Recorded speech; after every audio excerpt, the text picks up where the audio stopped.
Welcome everybody to a brand new episode of IDTALK for Educators Live, the show for the unsung heroes of education. I'm your host, Kwame Sarfo-Mensah. And if this is your first time tuning in to the podcast, I welcome you and I hope that today's episode is one that will have you coming back for more. And if you're a returning listener or viewer of the podcast, as always, I welcome you back and I hope that today's episode is one that you find informative, enlightening, and as always, insightful.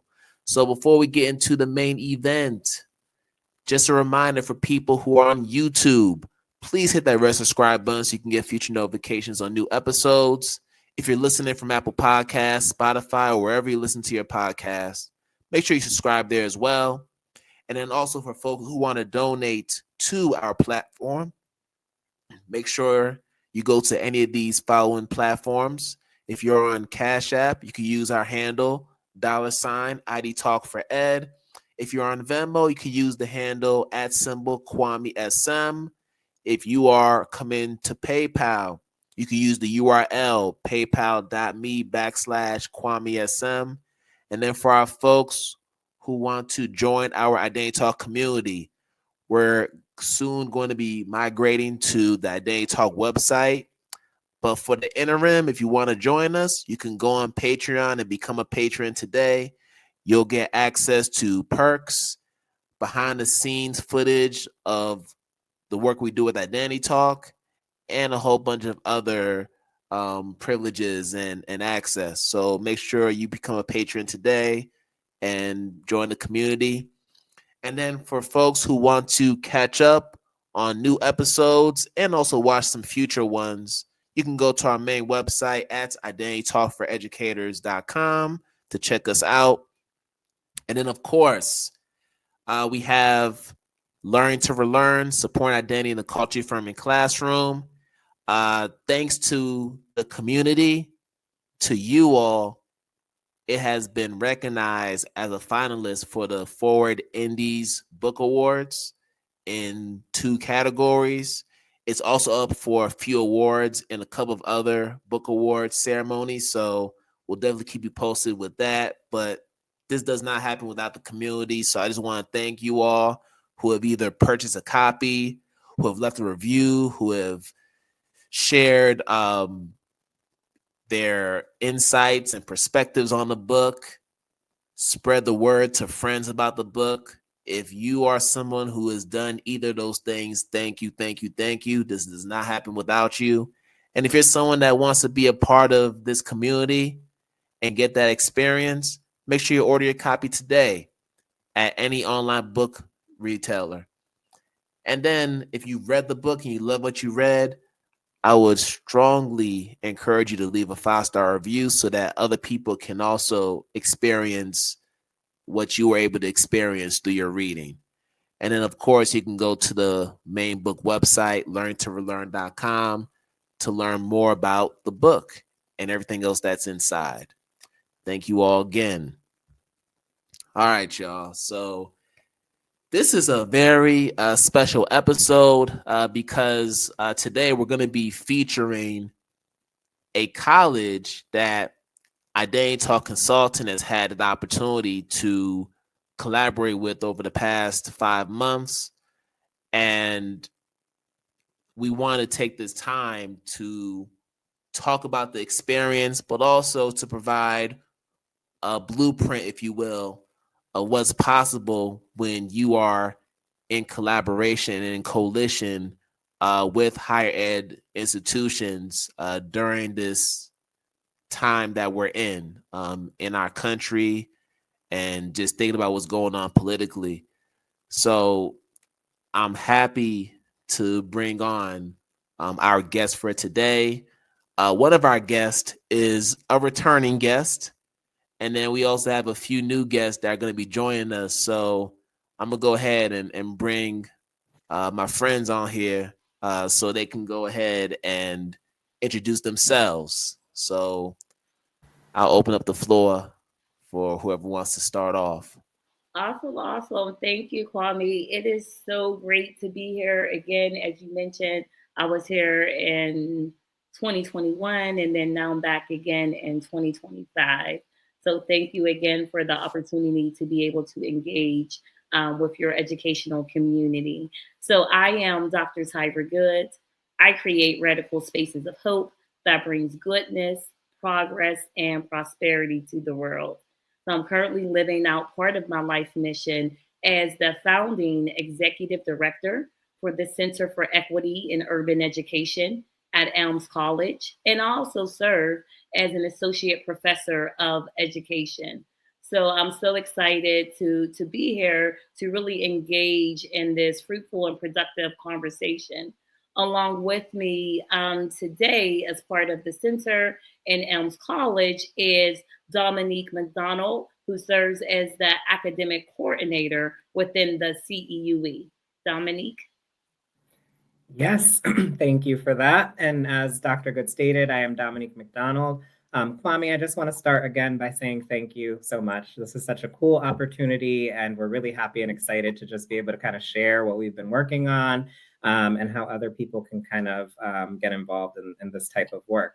So I think as we kind of go through the conversation, we'll learn how we landed here and just kind of what inspires us to be here. And I think people will find that it's not always just a traditional direct route, right? Like you can find yourself doing this type of work and not expect it, but you can still get a lot of joy, love, and gratification from it. So thank you for having us. Yeah, and thank you, Dominique and Dr. Good, for being here. And for those who didn't get a chance to listen to that episode with Dr. Good, so that's episode 66 that came out April 15th, 2021. So just to give context, that's exactly a year after the Elms College Center for Equity in Urban Education opened up. Exactly a year. And we had Dr. Good on, and she shared with us about her aspirations and dreams for the center. For her to be here 4 years later with her team, and we do have a couple students who are going to be joining us to talk about their experience. It's just amazing. It's like a full circle moment. So I'm so excited that you all will have a chance to learn more about Elms College and the CEUE and the work we've been doing over the past few months. But before we do that, I know we have a student that just joined us in the green room. So I'm gonna bring her on while we keep this conversation going. Hello, Awesome. Bianca. Hi, Dr. Good. Hi, Dominique. Hi. Hi, Bianca. Yeah, so as Kwame said, we're so excited to not only just share as the CEUE leadership team, but also to hear directly from the voice of what we call our CEUE scholars. So there you go on the screen, Bianca Bonsu, who is a student within the CEUE, but is also a graduating student this coming year who is getting her teaching degree and also teaching license too as well, to be fully licensed and degreed up, all the way degreed up, and to really impact the lives of K through 12 students within the greater Springfield community within Western Massachusetts. So thank you, Bianca, for saying yes to this opportunity and showing up and being here with us for this discussion. Thank you for having me. It's nice to see you all. Always good to Yeah. see you, Bianca. Thank you. Thank you. Yes. So now that we've gone through the introductions, we want to go ahead and get right into it. So we're here because we want to talk about Elms College CEUE and just give some background about what the program's about, and also get into the partnership that we had over the past 5 months. So I'm going to direct this first question to Dr. Good because it all starts with her. And I can remember 2020 when she came all the way from Pittsburgh to Chicopee to start this radical dream. And here we are 5 years later talking about it. So, Dr. Good, if you could just share with us what the mission of Elms CUE is And how have you seen this program evolve since you first landed in Chicopee 5 years ago? Absolutely. And, and that 5 years ago, I moved during the middle of a pandemic, the national pandemic, and said yes to a new opportunity, yes to a new region, and really looking at that alignment with my own personal lived experiences, background in my professional experience, to launch a center, to be the founding executive director, to bring all of that experience together to launch the CEUE. So with the CEUE, it was the vision of Elms College president, Dr. Harry Dumais. So early on in his tenure as president, as he began to do an assessment, not only of the college, but also of the region, and really making the longevity and the history of Elms College, the impact on the region, and making sure that it was staying there and continuing and being stronger within the field of nursing, but also within the field of education. So he was looking at the educational landscape throughout Massachusetts, throughout Western Mass, and said he wanted to be a change in making the difference in diversifying the teaching workforce. When we think about diversity as far as culturally responsive teaching, of having Black and Brown educators within the pipeline, within the workforce, but not only that, of looking at what are some of the barriers to having that happen, whether it's around financial barriers, working with adult educators, having the flexibility of just courses and scheduling, whether it's on the ground on campus, whether it's online. And he knew that he had that vision, and he needed a leader that will be able to bring that to fruition for him. And that is when I was chosen, to lead the center and over this last 5 years. But again, our direct mission is to diversify the teaching workforce, to have more Black and Brown educators and others to be able to be licensed in undergrad or graduate studies, to receive their degree and their initial teaching license to work within the school district. So not only just classroom teachers, but also the vision to empower and equip culturally responsive school leaders too as well. So through this inception, I'm proud to announce that in the fall, we will be launching our Principal Pathway program too as well, where you can come to Elms College through the CEUE to receive your licensed assistant principal or principal license to really shape this educational landscape within Western Massachusetts and really the world, because we're online, everybody's global right now, and the impact and the just the powerfulness not only of creating a space that is a safe space, that is a brave space, that is a space where individuals are seen and feel valued, loved, and appreciated. And so that was kind of that beginning impetus and reason for the founding of the center, and what was my charge of bringing on a team and also having students come in through the CEUE to lead that effort. And when we think about the recruitment, it's not just the recruitment, but it has to be the retention too, as well. And so intentionally from the beginning, looking at in Massachusetts, I know some states it's the Praxis exams, but in Massachusetts, we have the MTELs. And so support around the MTELs, and not only just regular academic advising, but counseling and mentorship. And that's a large part of the role too, as well, that Dominique McDonald brings to the CEUE. Now, he was working already for Dominique, 5-6 years total, or 6 to 7 years now at Elms. And he was a senior graduate counselor, admissions counselor. And from there, begin to develop a lot of relationships with the students that were coming into the CEUE, and then came on to really build out that retention part. And if you want to add more about that, Yeah, I mean, I have been with Elms for quite a few years now, but I did join the CEUE 2 years ago. And anybody that knows me knows that like relationships are king to me, right? Like I just feel like relationship building and having that human to human connection is key to everything in life.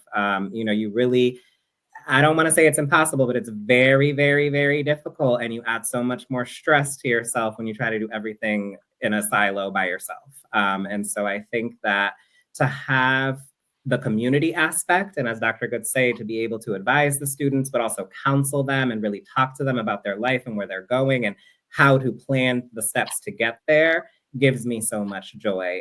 So that is the favorite part of my role. It's a big part of my role, and I'm very grateful to have that. So yeah, I think that, just being here, seeing the students, making the connections with them, and then seeing them progress. And it's really cool for me because a lot of them, it's starting to fizzle out now because a lot of them are graduating, but starting 2 years ago, a lot of people that were in the program are in the CEUE, they are people who I admitted, I worked with them through their applications and their processes and stuff like that. And some of them remember me and some of them don't. But I remember all of them and I remember their names. And so when I see them from that point of admission to actually going through all the things that we do that we'll talk about in the CEUE to that point of graduation, like how Bianca's going to do. I don't know if she remembers, but I was her admissions counselor when she came in. And so I did admit her to the college, and now I get to see her in full form, finish out strong and complete her degree. So it gives me so much joy. And honestly, that is the best part about what we do. It's the community building, it's the holistic nature of the center, how we view our students, but also how we view ourselves, right? Like we do understand as the leadership that we constantly have to grow. We have to stay abreast of, what's going on in the field. We have to know what the newest and hottest things are so that we can support the students with the best, most up-to-date and accurate resources. So I think we take that holistic approach with everybody, right? Like ourselves, but also our students. And I enjoy that. Yeah. And I love that you were able to cover the things that allows for the CUE to differentiate itself from traditional teacher prep programs, because there aren't a lot of programs that do the things that Elms CUE does. And I believe that's what makes it very special. As somebody that's had a chance to see the work behind the scenes a little bit, but also see it in action, I can definitely attest to that. But I want to go ahead and bring Bianca on, who's also family too. So, that's my cousin right there. Yes, yes. And I Nice to had see no you. idea she was even in the program until going through the partnership. But I want to give her an opportunity to just share a little bit about how she was introduced to the CUE program and what made her decide that this was a program that was necessary for her personal growth and professional growth. So I'm going to bring Bianca up here to just share a little bit about that. Hello, hello. Thank you, cousin. Um, yes, so the CEUE was introduced to me through my administrator at the school that I currently work at. And he just came up to me and he was like, I enjoy watching you teach. You are really good at this. Have you ever thought of making it a profession? And I told him my past history of being a paraprofessional for the Springfield Public Schools for the past 10 years at the time. And he was like, wow, so if you've been doing this a long time, I think you should further your education and continue this as a profession. So I was like, okay, but what's really stopping me is the financial burden. It's really hard to find money or financial assistance to support me to go back to school. And he was like, I know this amazing program called Center for Equity in Urban Education, and I think you'll be a great candidate for it. And I was like, okay, sure, sign me up. What do I have to do? And so from there, I came to Elms and I got interviewed, and I enjoyed all the people that were around me, supporting me, saying I can do this. So I was like, why not? Let's do it. And I've always loved to learn. So it wasn't something that it was a second thought. It was first nature to me. Like, yeah, they're giving you this opportunity. They said they're going to pay for it. Why not? Let's go. So I do remember Dominique, but not so much. I remember another woman who helped me along the way. She's no longer with us, but it was just so warm and welcoming. And I was like, you know, if there's going to be people who are like this to support me through my journey, I'm going to take this opportunity. I think the CEUE has helped me with my personal growth and who I am as a person, because I'm growing and I have people that I can look up to. So Dr. Tyra Good, she's an amazing woman. And when I first heard her voice or heard her speak, it was so empowering. And I was like, wow, I want to be like that lady. Like, you know, a lot of people gravitate towards me because they say that I'm warm and I'm welcoming. And to see someone else stand up in front of a whole group of people and just command the room, I was like, wow, you know, so she inspired me a lot. And from then on, I was like, yeah, this program is it. This is me. This is CEUE all day, every day. And I just really enjoyed the opportunities they have opened up, because I don't know, I wasn't so positive all the time about who I am and what I bring to the table. And so being in the CEUE, they really build you up. They really inspire you. They really teach you that what you bring to the table is important. It's unique and it can teach others. So I took that to heart, and you know, every little thing they have going on or every little thing they do, I want to be a part of it, because I know it's a part of a bigger picture, right? It takes everyone to join this fight for education, and I'm happy to be a part of it. And I'm happy I took the chance on the CEUE. And just because I'm graduating this year and I'm actually a licensed teacher and they have fulfilled their promise to me, that doesn't mean anything. I'm not going anywhere. I love the CEUE. I think that after this, or as I continue into my master's, that I will grow more into the person I want to be, and I want to represent this journey with everyone else. So yeah. All right, I want to keep you on for a second because now I'm going to be a little bit nosy, right? Okay. I mean, you said you were a paraprofessional for 10 years. Yes. At Springfield Public Schools. Yes. Now, as someone that's been in the classroom, that's worked with paraprofessionals, you have some paraprofessionals who do it more like a side hustle. They have other jobs that they do that's more like their primary, and they just do it because they just love being around the kids, but they don't have any aspirations of becoming teachers. Mm-hmm. Then you have paraprofessionals who want to become lead teachers, but maybe they're struggling to pass an MTEL, or it's like your situation where they might not have the financial means to be able to go back to school to get a master's or another degree that will allow them to go to that next step. I guess I'm curious to know, after 10 years being a paraprofessional and then going into this program, what was it about the CEUE that ultimately gave you the confidence to say, hey, like, I can be a lead teacher? Because a lot of people just kind of stay in that space of, all right, I'll just be a paraprofessional forever. But you said, nah, I want to be up front. So talk to me about that a little bit. That was my mindset in the beginning, right? I was very young when I first entered into the system, and I think I was 20, maybe 21. And so it was just a job for me. It was a job. At first I was like, oh, I started in kindergarten. So I was like, oh no, little kids, I can't do this. But it grew on me. And then I ended up having my child right before I joined the CEUE. And when I got introduced to the CEU and I started going to the Harambe's, which is what we identify as our meetings, I noticed it was a family. It was a family, and I'm very family oriented. And so I knew that I could grow here and I can flourish here, just the way that Dr. Tyra Good and Dominique spoke about their journey and spoke about what they have planned for the future. I knew that this was where I wanted to be.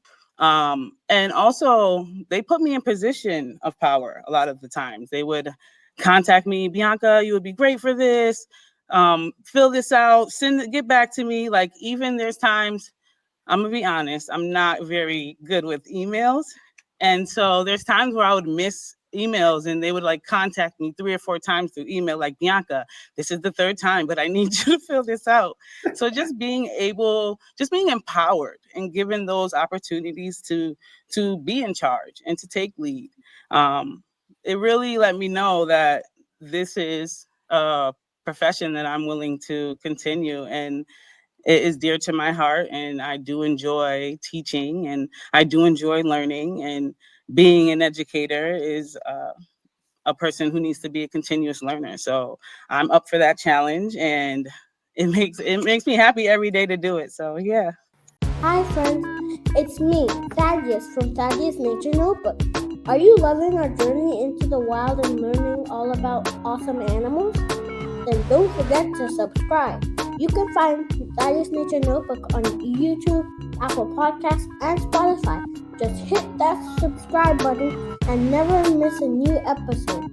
And if you're on YouTube, give us a thumbs up and leave a comment about your favorite animal. Thanks for listening and exploring nature with me. Let's keep discovering together. Now back to my daddy's cell. All right. Well, thank you for sharing that. So audience has had a chance to get a little glimpse of what CUE is all about. But now I want to shift and talk about the partnership between Identity Talk and Elms CEUE, which we've been doing for the past 5 years, and we're closing down right now. But just to give some context, see, Dr. Good and I, we go back. So I remember seeing her present at the State of Black Learning Conference in Pittsburgh, her hometown. And this was, I want to say 2019, when I saw her present. And we didn't know each other. I saw her present. I'm like, all right, she's pretty dope. And we connected there. And then 2 years later, I see that she's coming to Western Mass area. And I'm like, hold up, I know her. And we just reconnected there.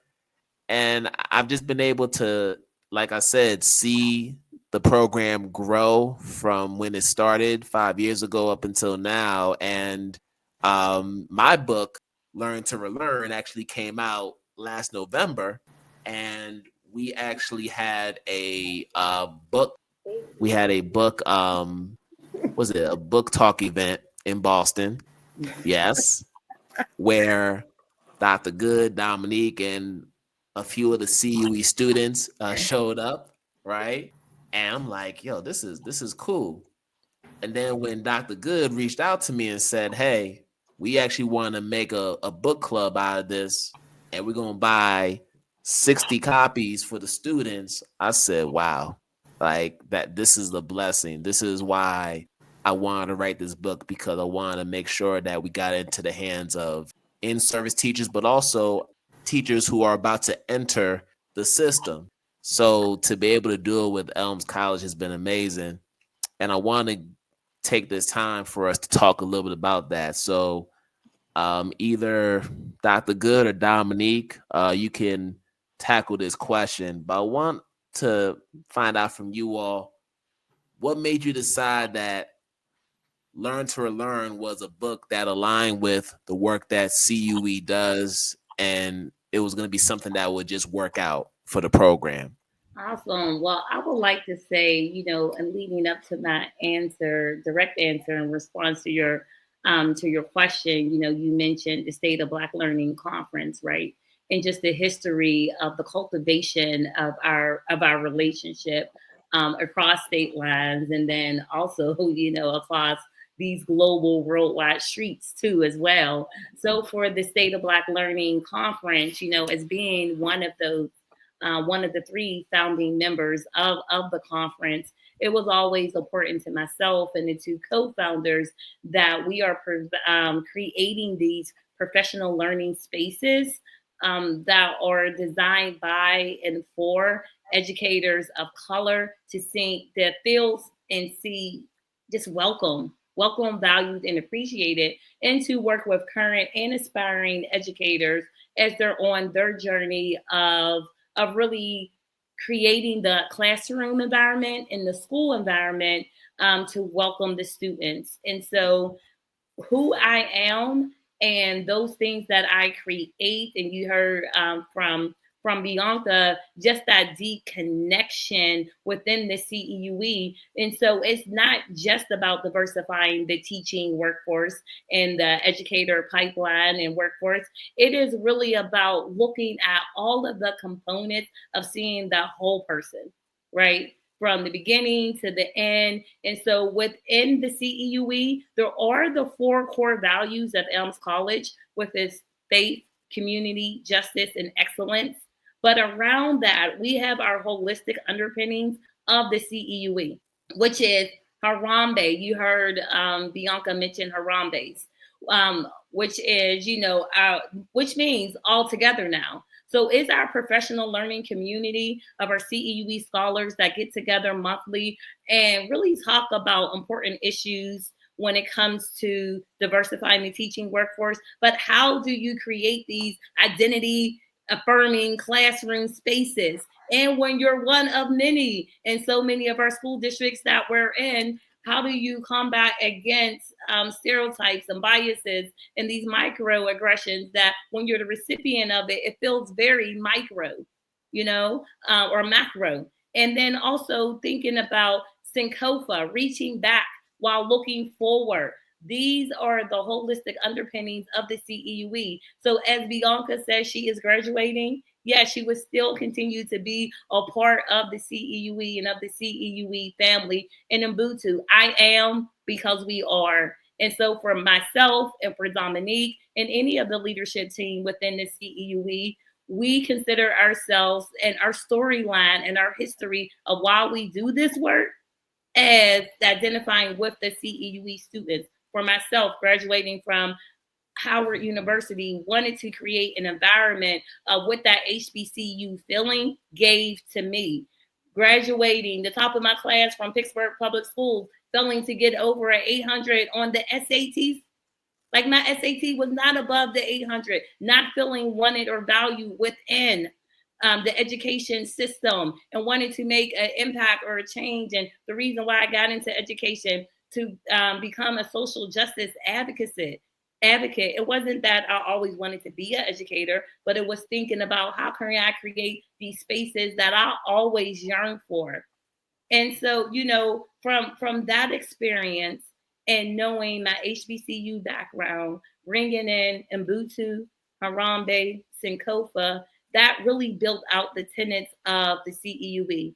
Dominique, you can share a brief part of your story too, but growing up, in the community too as well, not having a traditional pathway to education, to the degree. When I was going to get my master's of arts in teaching, I actually already had my son, right? So that balance of working full time, being a mother, schoolwork, classwork, and that financial assistance that I know really helped to provide to make it through. So Dominique, do you want to add anything briefly about, your background and educational experience within Springfield Public Schools, and which kind of leads us to why we needed to say yes to learning to relearn and cultivating these experiences, because we wanted to create an experience that we yearn for? Yeah, yes, I think there's a multitude of reasons why we chose this book and why it's very good for our students to have it and read it.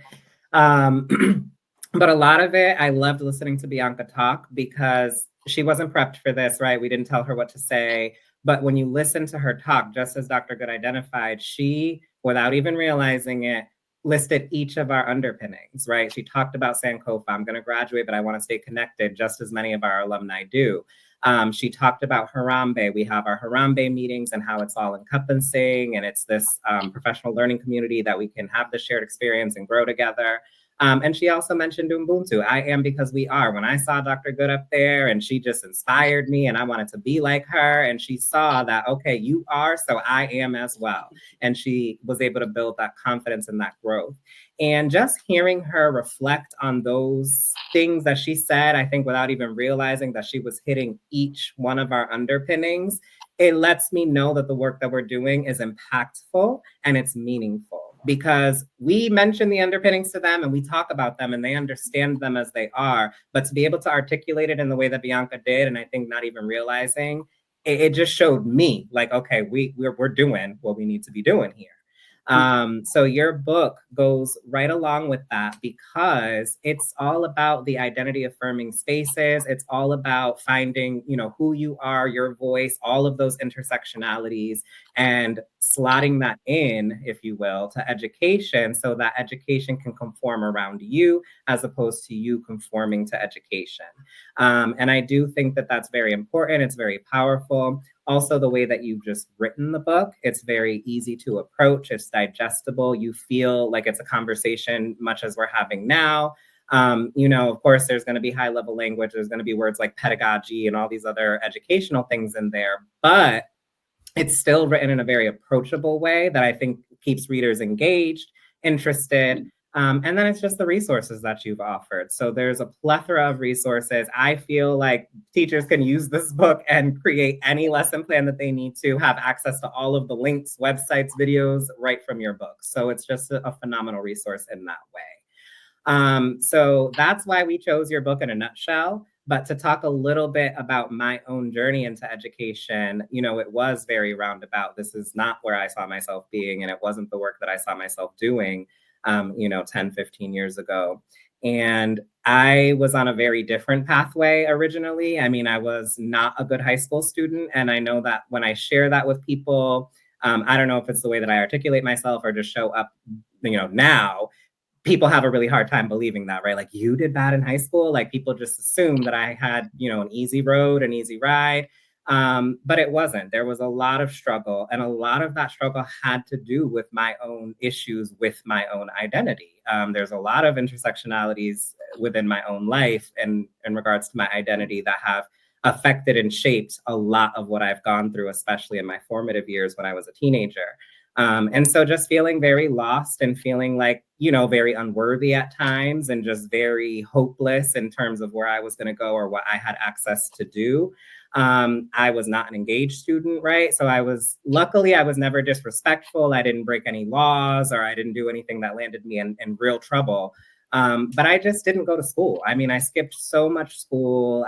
When I was there, I wasn't doing my work. I was totally aloof, totally disengaged. And none of the teachers really, seemed to care. I'm sure that there were some that did care, but they didn't express that to me. And so for me, it was kind of just coasting through, getting straight F's some of the times. And still, with all of that, though, I graduated on time and only had to do summer school one time. And as a kid, as a teenager, you think like, oh, I got over on everybody. I got over on the system. Like, yeah, I graduated on time. But as an adult, and especially now as an educator, I am like, everybody failed me. Where was the accountability? Where were the people checking in? Where were the people saying like, hey, when you come, first of all, you're hardly ever here. But then when you do come, you don't have your work with you. You don't do anything. Like, what's going on? Where was the check-in? So I can see those failures now because I'm on the other side of it. And as an educator, one of my biggest things is accountability, right? It's not that I want you to get in trouble. It's not that I want you to not succeed. But if you are going to succeed, I want it to be warranted and I want it to be earned. And I know that in my high school experience, that wasn't the case for me. And it set me up for failure in my early 20s because I entered my early 20s thinking that I could navigate the world just like I did high school. I can finesse, I can finagle, I can just not show up and people are still going to give me what I need to get by. And I learned very quickly that that was not the case in the real world. And so I had to completely readjust my thinking, my pathway. And I always tell everybody, for every one of me, there's 100 or more that have the opposite story. You know what I mean? Where they don't redirect themselves and they fall into the trap, into the generational curses of the same stuff that came before them. So I'm very blessed and I feel very grateful in my own mind to have gotten to a point where I said, okay, enough is enough. I need to figure this out. I'm going to go back to school, and I redirected and got myself together. But it takes a lot of work. It takes a lot of self-reflection. And I think that, your book and then what we try to do in the CEUE by allowing the students to see the full version of themselves. Your GPA is important. Your grades are important. being in good standing with the college is important, but that's not all we're here for. So, you know, all my students know I will support you through anything. And if you are failing or if you need resources, you come to me and you tell me in advance so that we can get ahead of it and we're not scrambling at the end. But, you know, you get that resource, you get the check-ins, you get the support, because that's what can make the difference. And when you just affirm somebody's identity and you do belong here, sometimes that's all they need to hear to make that change. So I know that was very long-winded, but that was my story, how I got here, and that is why we chose your book. Wow. And ladies and gentlemen, Dominique, Bianca, they learned to relearn. If you listen to the story, that's essentially what they did. Dominique learned to relearn what the value of education is in his life. And in the case of Bianca, she learned to relearn what it meant to be an educator. And she had to relearn certain parts of herself to even get to a point where she had the confidence to say, hey, I can do this. This is essentially what this book is about. And I promise you, I didn't put these words in their mouth. This is what they are sharing as testimony. And this is why we wanted to have this conversation. But I want to definitely keep it going and dig a little bit deeper into the book itself, because you all spent several weeks digging through all the chapters, having discussions during Harambe's. And I don't know if there's a particular section of the book or if there's like a quote that just resonated with you more than anything. So I want to give any of you the floor to just share either a quote or just overall thoughts about what the experience was like reading Learn to Relearn. Yes, I can begin. I would say that, you know, in selecting the book and reading the book, I know that we were getting a part of you, right? This was not your first book. I believe this is your fourth book. And so just our relationship that we have built in that history. And so saying yes to the book was also saying yes to the blueprint that you have already laid out as far as being an educational leader, educational scholar, and the consistency that you have continually shown over the year. And so when I think about the Good Educators Connect Book Club and introducing, right, to the CEUE scholars, to my educational family, someone, you know, it for me, it goes deeper into, all right, do I know this person? What is their character like, their background of, you know, of like, because when we select a book, an author, we are actually tying this into another pathway within the CEUE, which is our professional development learning. And then you have access to our scholars too as well. And so for me, learning to relearn came when that hit came from that 800 on the SAT, but the graduating the top of my class, where I thought that I was smart, I thought that I was intelligent, that really hit my confidence and self-esteem. I had to go through a bridge program when I was at Howard University. And while there, and through that 4 years of experience, teaching myself how to study, how to learn, how to take notes. And it really planted that seed around, like, if this was happening in all of education system and I was in scholars classes, what was happening to the other students? And then from there, you know, really identifying authors such as yourself, educational leaders such as yourself, that is saying no more, not on our watch. We are going to redefine, reimagine, and tell you who we are, right? No more labels, and showing up in the fullness and the greatness from the asset-based approach. So what I really, really loved about your book is just even the pacing of it, from the start of the personal childhood images of sharing your story. So we even know, you know, we have Dr. Yoli, right? Archaeology of Self. And so that any transformation starts with yourself. And so for you to even have her do the forward, you know, of your book, I felt that was awesome. It definitely aligned with what we do within the CEUE of saying, if, you know, you can't have an anti-racist school if you're not, or be an anti-racist leader if you're not an anti-racist person first. And so your book and going through the chapters really brought us through the different journeys and didn't leave any population, race, ethnicity behind. And in addition to that, what I tell people is that, to me, even though, it's number of pages, it could be 1,000 more pages, because this is a walking curriculum. At the end of each chapter, when you are listing podcasts, your own podcast, books, and articles for people to do a deeper dive. So we know that as educators, we're not the end all or be all, but we are planting that seed and cultivating that knowledge, right, for individuals to be able to go on and dig a little bit deeper. And so that's one of the things that I really appreciated, about your new book. And while, we move forward to select it, not just as our common read for the Good Educators Book Club, but also to bring you on for our professional learning series, where we had that 3-part series via Zoom in March and in April, to really share more of you and the introduction and the fusion of our different communities, so we can even have a greater impact in this educational landscape. Wow. Yeah. Yeah, and if I I've heard may, all this stuff before, but it's always good to hear it again. If I may, though, I do want to just highlight something that Dr. Good was saying about your book, because one of the things that I really appreciated is how you broke it down by chapter. Chapter 3 talks about the Black experience. You move on to the Asian experience and the Latino, and you just keep going. And I think that that's so important, because when we do this work, oftentimes Black and Brown is just all lumped together as if it's one subgroup and it's one, experience that we all just share and have. And while there are similarities amongst the experiences, I can say as a biracial person, half Black and half Latino, that they're very different experiences in and of themselves. And one thing I really appreciated is that you did that way, because we do have Latino students within the CEUE who have actually come to me and said, a lot of the stuff that we do, we love it. We're not saying anything against it, but it's all around, Blackness. And as somebody who identifies as Latino, I can't always identify with that. So is there anything that we can do around, the Latino experience or the Asian experience? And so I think you just being inclusive and thoughtful enough to include it and kind of break the book down, because you could have very easily made it all about Blackness, like just being a Black person and identifying that way and just like, this is my experience, what I've seen and what I know.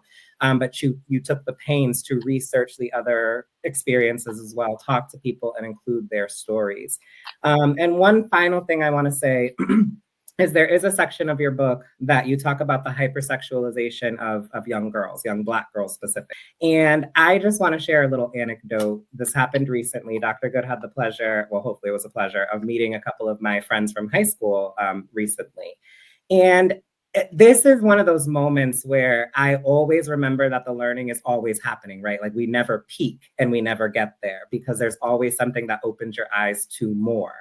And so again, there's 2 young ladies that I graduated high school with. So, we're all in our 30s now. So this is very far removed. And they were so enamored by Dr. Good and just how, beautiful she was. And the fact that she was a doctor, like, oh, she's a doctor. And, in my conversation with them, it really came down to, it was like, either you can be a baddie or you can be educated, but you can't be both, right? And I just, it took me back to my days in our school system, and knowing that they graduated with me, we all graduated in the same year. And I was like, here is another indication of that failure from that school district, because here are 2 grown women in their 30s that should know, as we say, should know that this is an option, right? Like you can be an attractive person, you can aspire to that, or a baddie, as they kept saying, and you can still be a doctor and still be educated, and it doesn't have to be one or the other. They're not mutually exclusive. It's not an idea where you have to choose, do I want popularity or smarts? But the school system that we came through did not promote those ideas. It was either like, okay, you're a nerd and you're going to study, or you just need to get through high school and then figure out the rest of your life there. The concept was always just get through high school. It wasn't think about college, or this is how you apply to college, or this is what you do. So I just share that because it just happened so recently, and it brought me back to, again, like, wow, like here we are in our 30s, and they still don't see it. You know what I mean? They still don't see their own potential. They both have daughters. So in my head, like, you're not seeing the potential in your own daughters because you think it needs to be one or the other. You think people that came from where we came from can't be, you know, what Dr. Good is. And it was just there. It was nice that they were so enamored, but it also made me sad because in my head, it was like, this should be more normalized. Like, you shouldn't be this, you know, taken by somebody who just, you know, did what she needed to do. And so it just showed me like the work needs to continue, and it has very long lasting effects on people's psyche. You know, when you're beaten down in those formative years to think, I can only do this. You know, for people that will say, oh, well, just pull yourself up by the bootstraps. Well, if I don't even know that I have boots or what the bootstraps are because nobody ever explained that to me, how do I pull myself up by them? So we can have that conversation forever, but I just think, you know, that came to my mind in relation to just that hypersexuality section of your book, because that is what happens. These young girls get into their heads that, oh, this is all I'm good for, so I just better make sure I look good and you know, my body's right, and that's all I need. But there's so much more than that, and it's such a trap when they fall into that.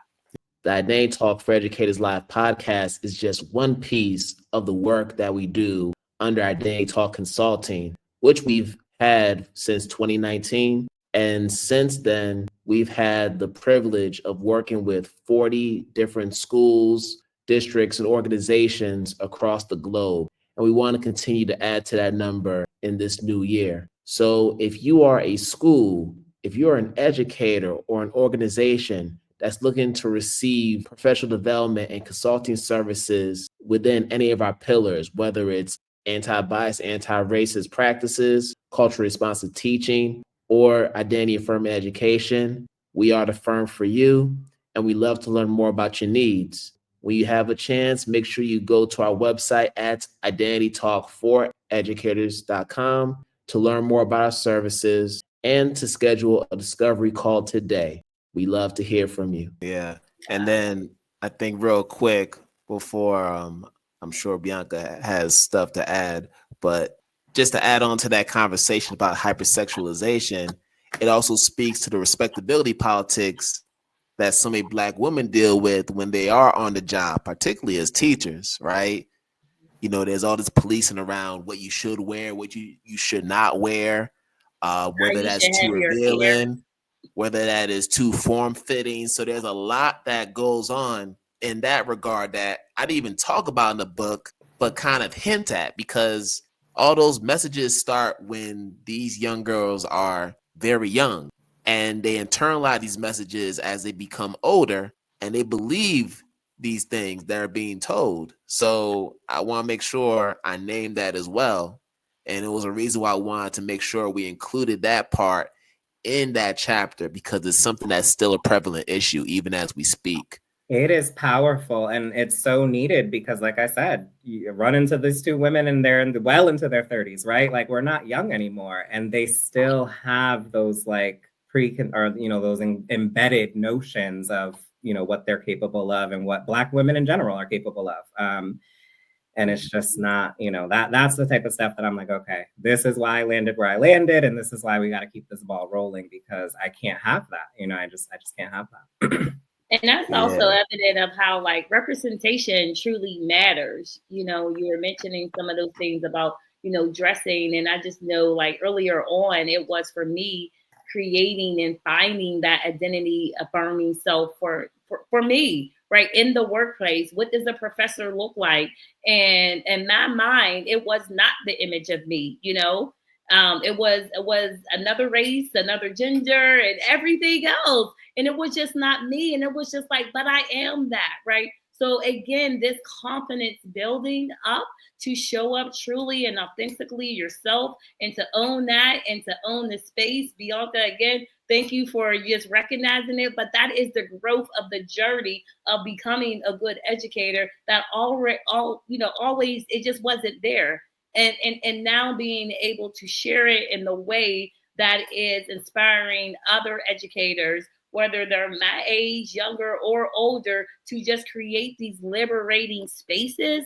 And a lot of that I have to give always credit to to Timothy Jones, Dr. Christopher Emden, of Hip Hop Ed, of just affirming that too, like ratchet and academic and everything else in between, and how you show up and how you dress, what music you like, and what is it that you engage in. For me, even like how you wear your hair. And it's like, oh wait, I can do that. I can be that. I don't have to just lose every part of me. And it is like, no, you can, like, and you will, right? And we're creating this liberating space so you can just feel that empowerment to say yes. Because then when you say yes, as this inspiring, licensed, degreed educator, you are then now looking at that transformation that's happening in your classrooms. So we have to use our voice. We have to speak up. We have to be that representation and walk in boldness, walk in, your true, authentic self to create these liberating experiences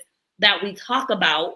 But it has to be also action. And how are you modeling that? And so now it's just like, this is who I am, and this is how I'm showing up in this space, in this space, in this space. And I'm also, when I'm in these other spaces that is so-called not as professional, I'm still showing up this way. And when I'm over here, I'm still showing up. And for our Harambe's, we have our CEUE music list. We get the good vibes going, like everything. It's not like, oh, this is not allowed in this academic space. Or always too, when I think about what is this difference of the CEUE, of helping to diversify the teaching workforce, that can be a model for other higher ed institutions, teacher preparation programs. Look at the staff that you're hiring, the team that you're hiring. Is it just talking about them as others,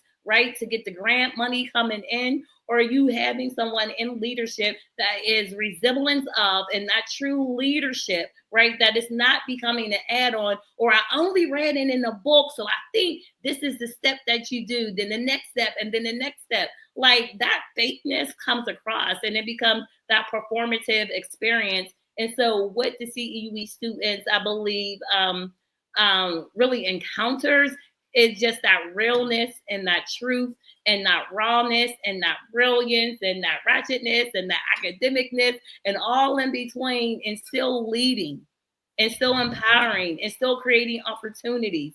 So I don't look at it as a check as in for a grant or a check for a school district or even a college or university to say that we have these many numbers of degrees that were awarded. But I look at it and I feel like, the experience that Dominique and I create is really breaking generational cycles of poverty, that impact that we are having, not just on the students, but then on their family members, on their own children, of just seeing, regardless of what age you are, regardless of where you started out at, when they see you committed and doing that hard work. And the children, Bianca has a daughter, and so like they come to our Harambe's too as well.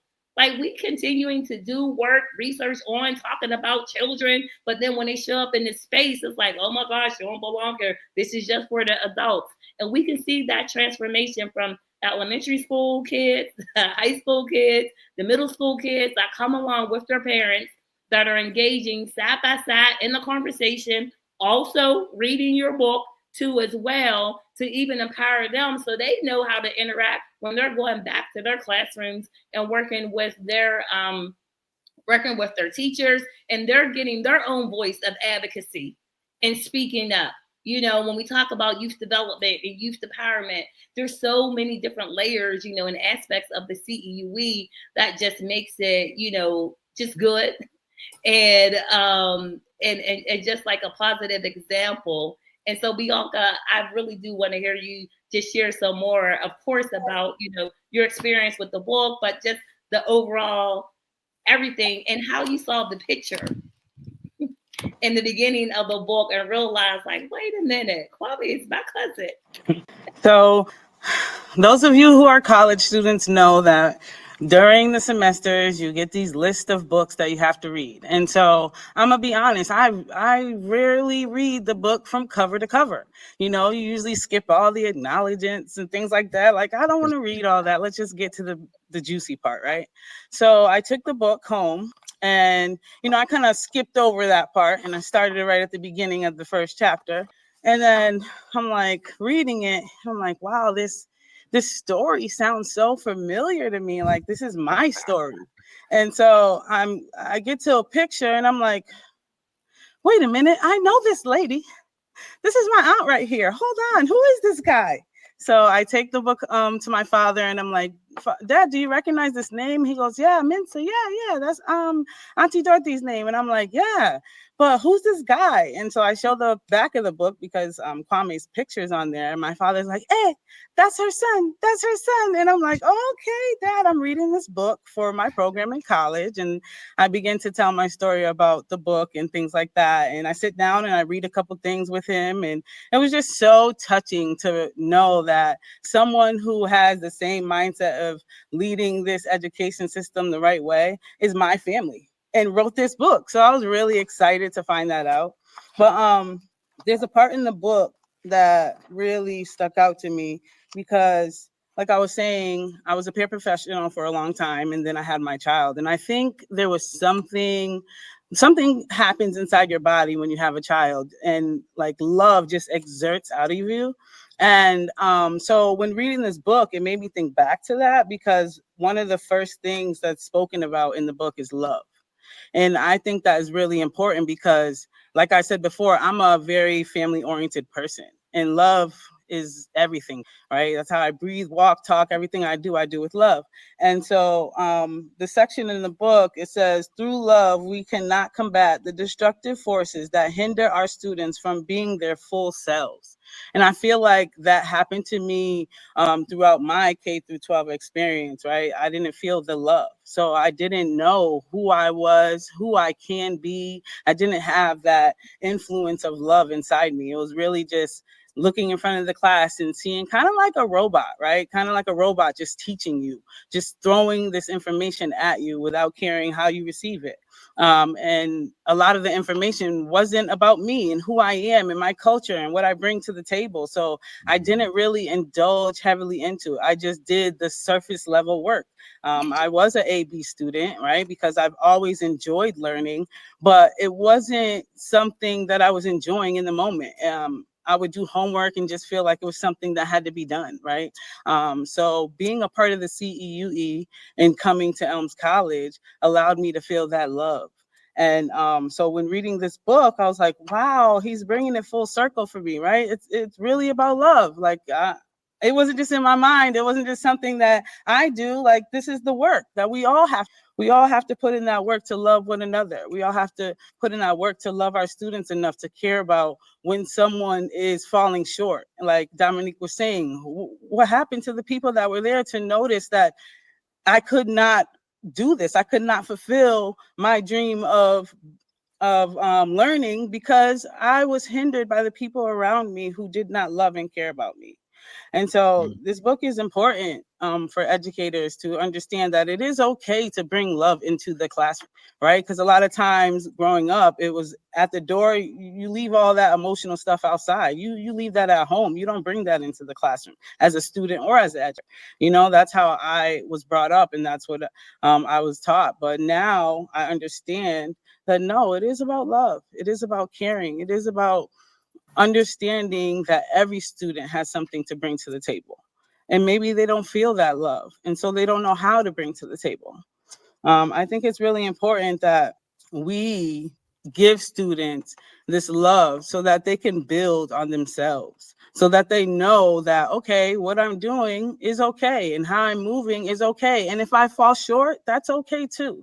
And we can't do that if we're just at the surface level. So digging deeper into this book, I can't find it now. I wish I could, but it talks about like the 3 Ps, the power, privilege, and positionality. Yes. And power, I've touched base. I know a little bit about privilege. I didn't really see my privilege. And it allowed me to really understand what privileges I have as an African-American Black woman. And also positionality was a new term for me. So the way the book really lays that term out, I fully understood it. And I was like, oh, okay. I can actually turn this into like a little lesson in class for my students. So I took that back to my students, and I'm like, even though you think, let me back up a little bit. I am a English as a second language major. So 90% of my students do not speak English, right? And coming in as a Black woman and who speaks English as my first language, I was a little worried about like, how am I going to get to know these students if they don't speak English? But remembering the things I read in this book, I'm like, you know what? I could do this. It's about love. And love needs no language. So I can go in there and I can show them my love and show them by modeling and using my body, and they'll understand, I can do this. So when I took this lesson back to the classroom about power, privilege, and positionality, just to teach students that even though you are not an American citizen, even though you weren't born here, you still have power, you still have privilege, and your position in this world is important. And we did a little lesson about it, and it was nice and it was good. And yeah, this book is amazing. It gives you a lot of resources. Even if you don't know specific terminology and things that are used in here, they're like little inserts in the book that break down the terms, and it's just amazing. It's really a good book. I enjoyed reading it. My cousin wrote it, so that's even a plus. So yeah, if you're not, you should. If you don't have it. Yes. Love you, plug. Yes. Let them know. Mm-hmm. Wow. Wow. But as we are approaching the hour, I want to make sure we bring this conversation home. So on this podcast, I always like to ask my guests this question, which pretty much culminates the conversations that we have here. And that question simply is, how do each of you stay true to the teacher in you? So we can just go one by one. It could be a brief statement on how you go about doing it. If it's one word, that's cool. If it's a statement, that's fine too. So whoever wants to go first. So I can go, as we've been talking about the CEUE and the evolution of it. Just last week in April, actually April 16th, 2025, we celebrated our 5th year anniversary. And that title was Harambe, Cultivate an Equitable and Just Educational Future. And so as we're bringing this full circle from the beginning of this podcast until now, and closing out and thinking about, the longevity of the center and how it was created, but what I was bringing to it, and how do I stay true to, that teacher in me. One of the things within the speech I wrote last week was me saying yes to the younger Tyra in me that yearned for an educational system that saw, validated, and affirmed my brilliance through an asset-based teaching approach rooted in liberation. And also saying yes to the Tyra and me that yearn for classroom teachers that would create and nurture the seeds of curiosity and hunger for education that my family already instilled in me. So it wasn't void of or despite of, it was because of all of these experiences. And so staying true to the teacher in me and really cultivating that identity and nurturing it and moving it forward is really around this notion of planting seeds, cultivating it and nurturing it to continue to say yes to that younger Tyra in me that yearned for these experiences, to make sure that I am creating these liberating, equitable experiences. And so that is how I say stay true to the teacher in me. Awesome. So I'll go next. For me, I think because I came into such a roundabout way to like even the work that I'm doing now, I have to, in the beginning, like constantly remind myself that I have a voice and that people are listening to this voice. I'm not there anymore. I think I found the power in my voice, and I'm in a position where I feel like I do have, things to share and offer, and people can receive that if they want to. But I think I stay true to the teacher in me just based off of my own personal experiences, remembering what that felt like to be, I didn't have the worst experience in high school, but there was no mentorship, there was no guiding light. And, my family is great, and obviously they pushed me to do well in school, but they themselves were not very highly educated. So it's like this, tradition or generational educational wealth that some people have, where they just know how to navigate higher education spaces and give you the tips of the trade. I didn't have any of that, and I didn't really have that in high school. So just remembering that person that didn't have the support and that could have, expedited this, I'll say. I think I could have been, in these positions or doing this work much earlier if I would have just had some of that support that came later, and I did find it in college. So I just remind myself of that. And I think the main thing for me, again, is accountability. It's never about getting a student in trouble. And Dr. Good will tell you, there's times that she's just like, we need to pull the trigger on this and you won't do it. And I don't understand why. And I'm just like, yes, but we got to look at this for the student, and we got to look at that. But at the end of the day, when it really comes down to it, we have to hold people accountable. It's the only way they're going to grow. It's the only way that they're going to learn. And it's the only way that they're going to be truly effective in whatever it is that they're trying to do. So I remember my own journey. I try to keep myself grounded, that I don't have all of the answers, but I will hold myself accountable, and I will hold my students accountable as well. And how do I stay true to the teacher in me? Well, that's a well-rounded question, but I think really just being in spaces like these, really just opening myself up to making sure I surround myself by people who have like-mindedness, for people who want to continue this journey of educating young minds, building up holistically the student. So I think making sure that I continue this journey by just fulfilling everything I need to do, education-wise, emotional, physical, everything, just to improve who I am as an educator. All right. And as we wrap things up here, first off, I want to say thank you, Dr. Good. Thank you, Dominique. And thank you, Bianca, for coming on to share about your experience at Elms CEUE and all the great work you're doing. Hopefully that will inspire other universities and colleges to create programs similar to the CEUE, because they are so necessary, especially in the times that we're in. But before you all go, I want to make sure you have an opportunity to give one more ringing endorsement for not just the CEUE, but for programs like the CEUE that need to be created. And then while you're doing that, just share with folks how they can connect with the CEUE so they can learn more about it. So whether it's a website or social media handle, how can people connect to learn more? Yes, so if people want to learn more about the Center for Equity in Urban Education here at Elms College, then you can find us on the Elms College website. The address will be, www.CEUE. No, that's not right. It's Elms, so ELMS.edu/CEUE. So again, that's www.elms.edu/CEUE. That'll take you right to the CEUE webpage. You can learn about what we do, the different pathways that we offer, the different degrees that you can get, the professional development series that we've hosted. You'll still see information about our 5th year anniversary up there, since it just passed, and that's like the most recent thing that we did. But all of our contact information is there if you'd like to have a conversation or just learn more about what the center does. And then obviously Elms College is a whole liberal arts institution. So even if education is not your pathway, you may find another program of interest to you there as well. All right. Thank you so much, Dominique. And did anyone else want to add anything else before we wrap up?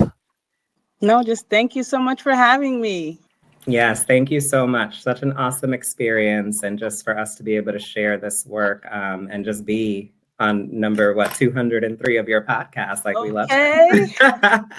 Hey. Yeah.